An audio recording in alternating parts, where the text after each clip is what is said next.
ꯑꯍꯥꯟꯕꯗ ꯃꯔꯨꯑꯣꯏꯕ ꯄꯥꯎ ꯈꯛꯇꯪ ꯃꯌꯥꯝꯗ ꯊꯝꯖꯒꯦ ꯃꯅꯤꯄꯨꯔ ꯍ꯭ꯌꯨꯃꯦꯟ ꯔꯥꯏꯠ ꯀꯃꯤꯁꯟ MHRCꯒꯤ ꯆꯤꯌꯔꯄꯔꯁꯟ ꯖꯁꯇꯤꯁ UB ꯁꯥꯍꯅ ꯐꯣꯡꯗꯣꯛꯈꯤꯕ ꯋꯥꯐꯝ ꯑꯃꯗ ꯀꯥꯡꯄꯣꯛꯄꯤꯗ ꯍꯥꯡꯂꯤꯕ ꯔꯤꯂꯤꯐ ꯀꯦꯝꯞꯗ ꯂꯩꯔꯤꯕ ꯏꯟꯃꯦꯠꯁꯤꯡꯅ ꯏꯝꯐꯥꯜꯗ ꯍꯜꯂꯛꯇꯨꯅ ꯃꯈꯣꯏꯒꯤ ꯃꯌꯨꯝꯗ ꯂꯩꯅꯤꯡꯉꯤ ꯍꯥꯏꯕ ꯋꯥꯐꯝ ꯊꯝꯂꯛꯂꯤ ꯍꯥꯏꯅ ꯐꯣꯡꯗꯣꯔꯛꯂꯤ ꯍꯥꯏꯕꯒ ꯂꯣꯏꯅ ꯋꯥꯐꯝ ꯀꯌꯥ ꯐꯣꯡꯗꯣꯔꯛꯂꯤ ꯃꯌꯥꯝꯅ ꯇꯦꯟꯇꯛꯅ ꯁꯨꯝꯅ ꯊꯝꯖꯔꯝꯒꯦ ꯃꯅꯤꯄꯨꯔ ꯇꯣꯞ ꯆꯦꯅꯦꯜꯒꯤ ꯃꯥꯏꯀꯩꯗꯒꯤ ꯃꯔꯨꯑꯣꯏꯕ ꯏ ꯄꯥꯎꯁꯤꯡ ꯃꯌꯥꯝꯗ ꯊꯝꯖꯒꯦ ꯑꯍꯥꯟꯕꯗ ꯀꯪꯂꯩꯄꯥꯛꯀꯤ ꯃꯩꯔꯥꯗꯒꯤ ꯂꯧꯈꯠꯆꯔꯒ ꯃꯅꯤꯄꯨꯔꯒꯤ ꯃꯅꯨꯡꯗ ꯂꯩꯔꯤꯕ ꯁ꯭ꯇꯦꯠ ꯍꯥꯏꯋꯦꯁꯤꯡꯒꯤ ꯃꯅꯨꯡꯗ ꯈ꯭ꯋꯥꯏꯗꯒꯤ ꯃꯔꯨꯑꯣꯏꯕ ꯂꯝꯕꯤ ꯑꯣꯏꯔꯤꯕ ꯃꯌꯥꯏ ꯂꯝꯕꯤ ꯄꯔꯤꯡ ꯑꯁꯤ ꯃꯇꯝꯒ ꯆꯠꯅꯗ꯭ꯔꯦ ꯃꯗꯨꯅ ꯍꯥꯏꯔꯤꯕ ꯂꯝꯕꯤ ꯄꯔꯤꯡ ꯑꯁꯤ ꯃꯇꯝꯒ ꯆꯨꯅꯅ ꯃꯅꯤꯄꯨꯔ ꯂꯩꯉꯥꯛꯅ ꯁꯦꯝꯒꯠ ꯁꯥꯒꯠꯄ ꯃꯊꯧ ꯇꯥꯔꯤ ꯂꯝꯕꯤ ꯄꯔꯤꯡ ꯑꯁꯤꯒꯤ ꯁꯔꯨꯛꯇ ꯏꯝꯐꯥꯜꯗꯒꯤ ꯀꯤꯂꯣꯃꯤꯇꯔ 3.5 ꯆꯠꯂꯒ ꯂꯩꯔꯤꯕ ꯅꯤꯡꯊꯦꯝꯆꯥ ꯀꯥꯔꯣꯡ ꯐꯥꯎꯕꯗꯤ ꯗꯕꯜ ꯂꯦꯟ ꯑꯣꯏꯅ ꯃꯅꯤꯄꯨꯔ ꯂꯩꯉꯥꯛꯅ ꯆꯍꯤ ꯈꯔꯒꯤ ꯃꯃꯥꯡꯗꯒꯤ ꯁꯦꯝꯒꯠꯇꯨꯅ ꯃꯤꯌꯥꯝꯅ ꯆꯠꯊꯣꯛ ꯆꯠꯁꯤꯟ ꯇꯧꯕ ꯅꯨꯡꯉꯥꯏꯔꯤ ꯑꯗꯨꯕꯨ ꯍꯥꯏꯔꯤꯕ ꯂꯝꯕꯤꯒꯤ ꯁꯔꯨꯛ ꯑꯁꯤꯗꯒꯤ ꯀꯛꯆꯤꯡ ꯀꯦꯟꯗ꯭ꯔ ꯐꯥꯎꯅ ꯆꯠꯈꯤꯕ ꯁꯥꯡꯂꯕ ꯂꯝꯕꯤ ꯄꯔꯤꯡ ꯑꯁꯤꯗꯤ ꯃꯇꯝꯒ ꯆꯨꯅꯅ ꯄꯥꯛꯊꯣꯛ ꯆꯥꯎꯊꯣꯛꯅ ꯅꯤꯡꯊꯤꯅ ꯁꯦꯝꯕꯤꯗꯕꯗꯒꯤ ꯃꯤꯌꯥꯝꯅ ꯆꯠꯊꯣꯛ ꯆꯠꯁꯤꯟ ꯇꯧꯕꯗ ꯈꯨꯗꯣꯡꯆꯥꯗꯕ ꯀꯌꯥ ꯃꯥꯌꯣꯛꯅꯔꯤ ꯃꯌꯥꯏ ꯂꯝꯕꯤ ꯄꯔꯤꯡ ꯑꯁꯤꯒꯤ ꯁꯔꯨꯛꯇ ꯀꯩꯁꯥꯝꯊꯣꯡ ꯀꯦꯟꯗ꯭ꯔ ꯐꯥꯎꯕꯒꯤ ꯁꯔꯨꯛꯇ ꯃꯇꯝꯒ ꯆꯨꯅꯅ ꯁꯦꯝꯒꯠꯂꯤ ꯃꯁꯤꯒꯤ ꯃꯊꯪꯗ ꯅꯧꯔꯤꯌꯥ ꯄꯥꯈꯪꯂꯥꯛꯄ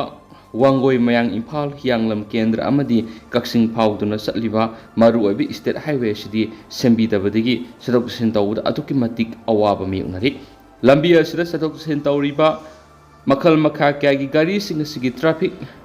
ꯚꯦꯂ꯭ꯌꯨꯒ ꯂꯝꯕꯤ ꯑꯁꯤꯒ ꯑꯁꯨꯛꯀꯤ ꯃꯇꯤꯛ ꯆꯥꯟꯅꯗꯕ ꯍꯥꯏꯕꯗꯨ ꯑꯣꯏꯔꯤ ꯂꯣꯏꯅꯅ ꯂꯝꯕꯤ ꯄꯔꯤꯡ ꯑꯁꯤ ꯗꯕꯜ ꯂꯦꯟ ꯑꯣꯏꯅ ꯁꯦꯝꯒꯠꯇꯨꯅ ꯂꯝꯕꯤꯒꯤ ꯅꯥꯛꯌꯦꯠꯇ ꯅꯂꯥꯁꯤꯡ ꯅꯤꯡꯊꯤꯅ ꯁꯦꯝꯗꯨꯅ ꯃꯇꯝꯒ ꯆꯨꯅꯕ ꯑꯐꯕ ꯁ꯭ꯇꯦꯠ ꯍꯥꯏꯋꯦ ꯑꯃ ꯑꯣꯏꯅꯕ ꯃꯊꯧ ꯇꯥꯔꯤ ꯂꯩꯕꯥꯛ ꯑꯃ ꯆꯥꯎꯈꯠꯄ ꯍꯥꯏꯕꯁꯤ ꯇ꯭ꯔꯥꯟꯁꯄꯣꯔꯠ ꯑꯦꯟड ꯀꯝꯃꯨꯅꯤꯀꯦꯁꯟ ꯐꯕꯒꯤ ꯃꯈꯥ ꯌꯥꯝꯅ ꯄꯣꯜꯂꯤ ꯆꯠꯊꯣꯛ ꯆꯠꯁꯤꯟ ꯇꯧꯕꯗ ꯈꯨꯗꯣꯡꯆꯥꯗꯕ ꯀꯌꯥ ꯃꯥꯌꯣꯛꯅꯔꯛꯂꯕꯗꯤ ꯂꯩꯕꯥꯛ ꯑꯗꯨ ꯆꯥꯎꯈꯠꯄ ꯉꯝꯗꯦ ꯍꯥꯏꯕꯁꯤ ꯂꯩꯉꯥꯛꯅ ꯈꯪꯕꯤꯐꯝ ꯊꯣꯛꯏ ꯌꯥꯝꯅ ꯅꯩꯅꯅꯤꯡꯉꯥꯏ ꯑꯣꯏꯔꯤꯕꯗꯤ ꯁ꯭ꯇꯦꯠ ꯍꯥꯏꯋꯦ ꯃꯌꯥꯏ ꯂꯝꯕꯤ ꯄꯔꯤꯡ ꯑꯁꯤꯗ ꯂꯩꯔꯤꯕ ꯑꯦꯁꯦꯝꯕ꯭ꯂꯤ ꯀꯟꯁꯇꯤꯇ꯭ꯌꯨꯑꯦꯟꯁꯤ ꯀꯌꯥꯒꯤ MLAꯁꯤꯡꯅ ꯉꯁꯤ ꯐꯥꯎꯕ ꯂꯝꯕꯤ ꯑꯁꯤ ꯅꯤꯡꯊꯤꯅ ꯁꯦꯝꯅꯕ ꯊꯕꯛ ꯄꯥꯏꯈꯠꯇꯅ ꯇꯨꯃꯤꯟꯅ ꯂꯩꯁꯤꯟꯕꯒꯨꯝ ꯇꯧꯔꯤꯕꯁꯤ ꯌꯥꯝꯅ ꯂꯥꯜꯂꯤ ꯃꯌꯥꯏ ꯂꯝꯕꯤ ꯄꯔꯤꯡꯗ ꯂꯩꯔꯤꯕ ꯋꯥꯡꯒꯣꯏ ꯑꯦꯁꯦꯝꯕ꯭ꯂꯤ ꯀꯟꯁꯇꯤꯇ꯭ꯌꯨꯑꯦꯟꯁꯤꯗ ꯂꯩꯈꯤꯗ꯭ꯔꯕ ꯋꯥꯍꯦꯡꯕꯝ ꯅꯤꯄꯥꯃꯆꯥꯅ ꯆꯤꯞ ꯃꯤꯅꯤꯁꯇꯔ ꯐꯥꯎꯕ ꯑꯣꯏꯗꯨꯅ ꯂꯩꯉꯥꯛ ꯁꯥꯁꯟ ꯇꯧꯔꯝꯂꯤ ꯂꯣꯏꯅꯅ ꯂꯝꯕꯤ ꯄꯔꯤꯡ ꯑꯁꯤꯗ ꯂꯩꯔꯤꯕ ꯑꯦꯁꯦꯝꯕ꯭ꯂꯤ ꯀꯟꯁꯇꯤꯇ꯭ꯌꯨꯑꯦꯟꯁꯤ ꯀꯌꯥꯗꯒꯤ ꯃꯤꯌꯥꯝꯒꯤ ꯃꯤꯍꯨꯠ ꯑꯣꯏꯅ ꯀꯥꯔꯛꯂꯕ ꯀꯦꯕꯤꯅꯦꯠ ꯃꯤꯅꯤꯁꯇꯔꯒꯤ ꯊꯥꯛꯇ ꯂꯩꯗꯨꯅ PWD ꯐꯥꯎꯕ ꯄꯥꯏꯕ ꯌꯥꯎꯈ꯭ꯔꯦ ꯑꯗꯨꯕꯨ ꯃꯇꯝꯒ ꯆꯨꯅꯗ꯭ꯔꯕ ꯃꯌꯥꯏ ꯂꯝꯕꯤ ꯄꯔꯤꯡ ꯑꯁꯤ ꯃꯇꯝꯒ ꯆꯨꯅꯅ ꯁꯦꯝꯒꯠ ꯁꯥꯒꯠꯄꯒꯤ ꯃꯇꯥꯡꯗꯗꯤ ꯊꯕꯛ ꯑꯃꯠꯇ ꯄꯥꯏꯈꯠꯇꯨꯅ ꯂꯩꯔꯛꯈꯤꯕ ꯑꯁꯤ ꯃꯤꯌꯥꯝꯒꯤ ꯃꯤꯍꯨꯠ ꯑꯣꯏꯔꯒ ꯂꯝꯕꯤ ꯊꯣꯡ ꯍꯥꯏꯕꯁꯤ ꯀꯔꯤꯅꯣ ꯍꯥꯏꯕ ꯈꯪꯗꯦ ꯇꯥꯛꯄꯅꯤ ꯍꯥꯏꯕꯗ ꯊꯣꯏꯅ ꯂꯥꯜꯂꯣꯏꯗ꯭ꯔꯥ ꯍꯥꯏꯅ ꯈꯜꯂꯤ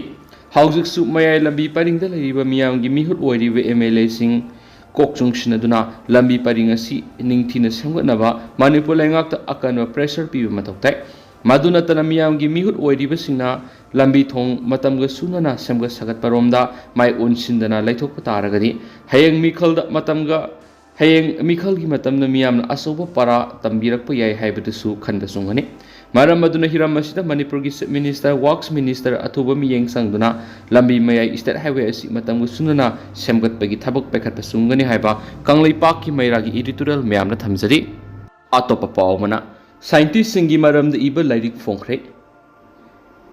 Inspirations from Scientists of Manipur haina mingthonba state asigi masak naiba scientist yankhai maramda iba lairik phongkhre lairik asi Manipur University ki court hall pangthokpa thoram amada university asigi vice chancellor Professor N Lokendra na phongki thoram aduda DM University ki hanigi vice chancellor Professor N Rasmohan Royal Global University Guwahati ki Department of Mathematics ki Professor L Ladu Singha Manipur University ki School of Mathematics and Physical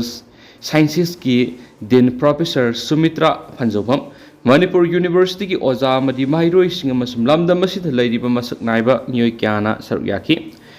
Research Institute of Science and Technology RISD Imphal na published tawbada lairik asigi editor na Manipur University ki Department of Physics ki Professor N Nimaini lairik asi maru oina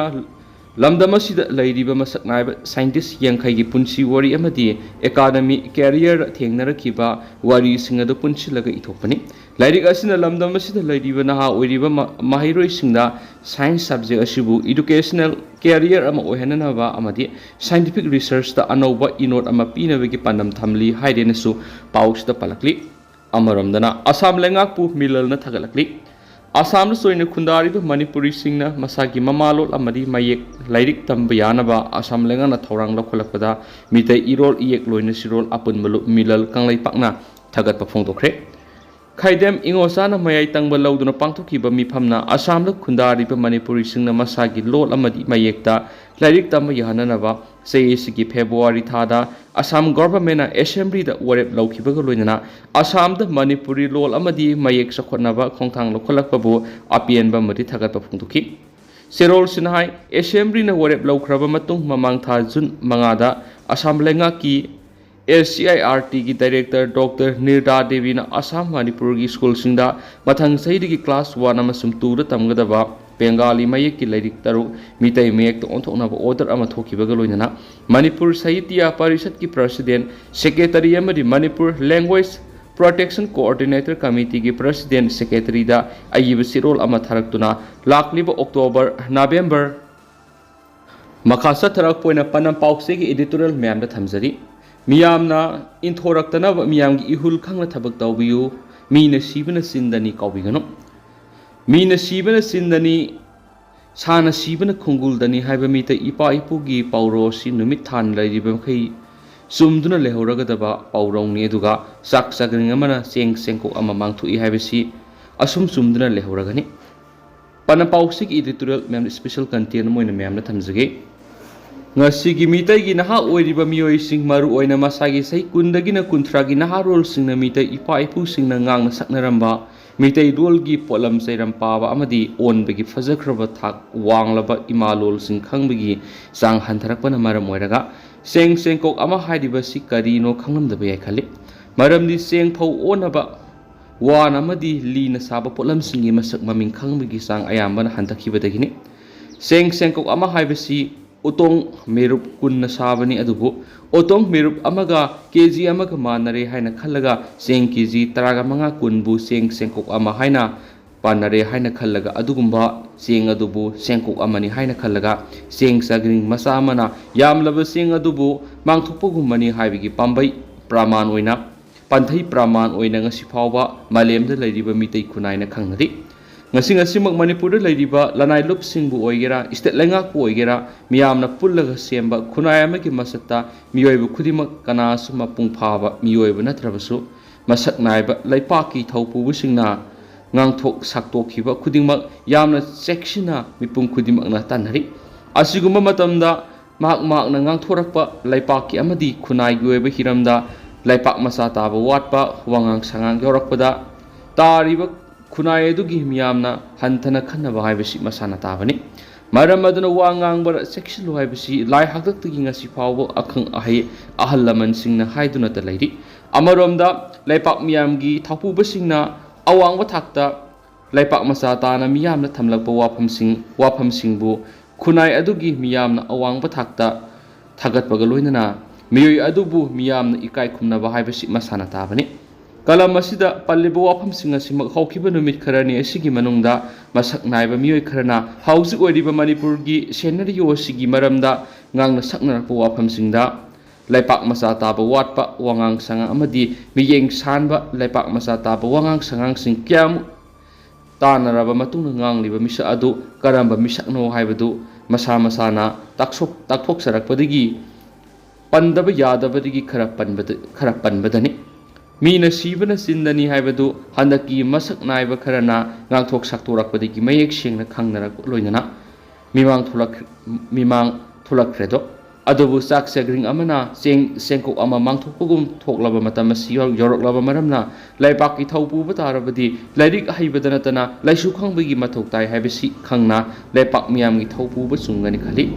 Nakala maromda haukiba kumja English ngani kunga humdagi megi ahumdagi Manipur ngasi phawu thoklibi irang sida karamba phuru kangrupna minamba oidabada nganglaga ningsingba thoktrapa matamdagi leiraklaba yellow misingda aranba wafam sing thamlaga aikhoi gi da oiba lam ama semnaba tourist ki thawang sa thari haibadu amuga hana panadraba su khanari ꯑꯁꯤꯒꯨꯝꯕ ꯃꯇꯝ ꯑꯁꯤꯗ ꯉꯁꯤꯒꯤ state ꯑꯁꯤꯒꯤ MLAꯁꯤꯡ ruling ꯑꯣꯏꯒꯦꯔꯥ opposition ꯑꯣꯏꯒꯦꯔꯥ ꯈꯨꯗꯤꯡꯃꯛꯅ ꯂꯝꯗꯝ ꯑꯁꯤꯒꯤ ꯍꯧꯖꯤꯛ ꯑꯣꯏꯔꯤꯕ ꯐꯤꯕꯝ ꯑꯁꯤꯒꯤ ꯃꯔꯝꯗ ꯋꯥꯍꯩ ꯑꯃꯠꯇ ꯑꯁꯣꯏꯕ ꯉꯥꯡꯗꯕꯅ ꯈ꯭ꯋꯥꯏꯗꯒꯤ ꯍꯦꯟꯅ ꯐꯩ ꯈꯪꯅ ꯂꯩꯄꯥꯛꯀꯤ ꯊꯕꯛ ꯇꯧꯕꯤꯌꯨ ꯃꯔꯝꯗꯤ ꯃꯅꯤꯄꯨꯔꯒꯤ ꯉꯁꯤ ꯑꯣꯏꯔꯤꯕ ꯐꯤꯕꯝ ꯑꯁꯤ ꯌꯥꯝꯅ ꯂꯨꯔꯤꯕ ꯃꯇꯝꯅꯤ ꯍꯥꯏꯕꯁꯤ ꯁ꯭ꯇꯦꯠ ꯑꯁꯤꯒꯤ ꯃꯤꯌꯥꯝꯅ ꯈꯟꯅꯗꯨꯅ ꯂꯩꯔꯤꯕ ꯃꯇꯝꯅꯤ ꯑꯗꯨꯒ ꯄꯣꯂꯤꯇꯤꯀꯦꯜ ꯄꯥꯔꯇꯤ ꯈꯨꯗꯤꯡꯃꯛꯅꯁꯨ ꯏꯁꯥ ꯏꯁꯥꯒꯤ ꯄꯥꯔꯇꯤꯅ ꯍꯦꯟꯅ ꯐꯩ ꯍꯥꯏꯕꯒꯤ ꯊꯧꯑꯣꯡꯒꯤ ꯋꯥꯍꯩ ꯋꯥꯇꯥ ꯁꯤꯖꯤꯟꯅꯗꯕꯅ ꯈ꯭ꯋꯥꯏꯗꯒꯤ ꯆꯨꯝꯕ ꯃꯇꯝ ꯑꯣꯏꯔꯦ ꯈꯪꯅ ꯁ꯭ꯇꯦꯠ ꯑꯁꯤꯒꯤ ꯃꯤꯌꯥꯝꯒꯤ ꯏꯍꯨꯜ ꯈꯪꯅ ꯂꯩꯄꯥꯛꯀꯤ ꯊꯕꯛ ꯇꯧꯗ꯭ꯔꯕꯗꯤ ꯃꯤꯌꯥꯝꯅ ꯏꯟꯊꯣꯔꯛꯄꯒꯤ ꯐꯤꯕꯝꯗ ꯂꯥꯛꯄ ꯌꯥꯏ ꯍꯥꯏꯕ ꯄꯥꯎꯁꯤꯒꯤ ꯏꯗꯤꯇꯣꯔꯤꯌꯦꯜ ꯃꯌꯥꯝꯅ ꯁ꯭ꯄꯦꯁꯦꯜ ꯀꯟꯇꯦꯟ ꯑꯃ ꯑꯣꯏꯅ ꯃꯌꯥꯝꯅ ꯊꯝꯖꯔꯤ ꯃꯈꯥ ꯆꯠꯊꯔꯛꯄ ꯑꯣꯏꯅ ꯑꯇꯣꯞꯄ ꯄꯥꯎ ꯑꯃꯅ ꯀꯪꯂꯥ ꯄꯥꯎꯗꯒꯤ ꯂꯧꯈꯠꯆꯔꯒ ꯔꯤꯂꯤꯞ ꯀꯦꯝꯗ ꯁꯨꯁꯥꯏꯠ ꯇꯧꯕꯒꯤ ꯊꯧꯗꯣꯛ ꯊꯣꯛꯂꯛꯄ ꯑꯁꯤꯒꯤ ꯃꯇꯥꯡꯗ ꯅꯣꯡꯃꯒꯤ ꯑꯣꯏꯕ ꯁ꯭ꯀ꯭ꯔꯤꯅꯤꯡ ꯄ꯭ꯔꯣꯒ꯭ꯔꯥꯝ ꯄꯥꯡꯊꯣꯛꯈ꯭ꯔꯦ ꯔꯤꯂꯤꯞ ꯀꯦꯝꯗ ꯂꯩꯔꯤꯕꯁꯤꯡꯅ ꯁꯨꯁꯥꯏꯠ ꯇꯧꯕꯒꯤ ꯊꯧꯗꯣꯛ ꯊꯣꯛꯂꯛꯄ ꯑꯃꯗꯤ ꯁꯨꯁꯥꯏꯠ ꯇꯧꯅꯤꯡꯕ ꯐꯥꯎꯔꯛꯂꯤꯕꯁꯤꯒꯤ ꯃꯇꯥꯡꯗ ꯗꯤꯁꯇ꯭ꯔꯤꯛ ꯃꯦꯟꯇꯦꯜ ꯍꯦꯜꯊ ꯄ꯭ꯔꯣꯒ꯭ꯔꯥꯝ ꯑꯦꯟ DHS Imphal East Districtna sinduna 1-day targeted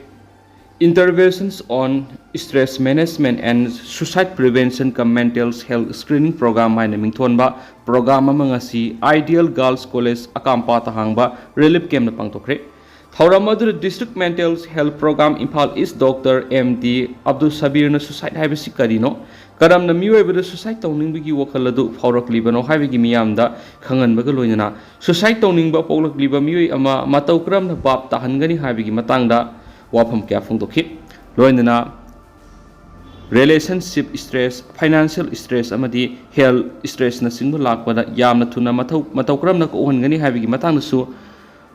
More amadi Susampurdagi lanjenaratuna lairibasingda Dr. MD Abu Sabirna sandokna haikena su paus tapali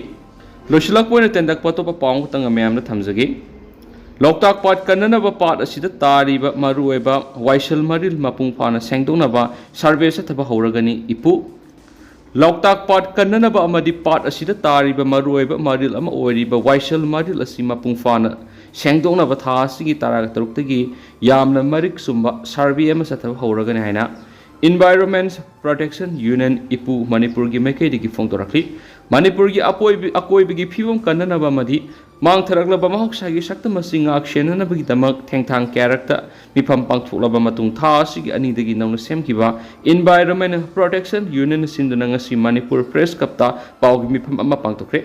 paugi mifam adura union asigi convener mayengbam join hai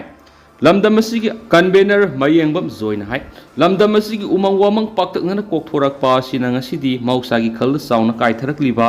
mausagi khal asi matau kramna honaragadi kanma ngamgadagi haibigi wakhalonda lup asi safonglakpani mausagi khal asi ka hena kaitharakibana maram moiraga amukna hongnuna semgatpa oithokloidabadagi phibamda leiri asiguma kaya asina maram moiraga sana leibakni hainaramba iramdamasi mi leibada nungaitaba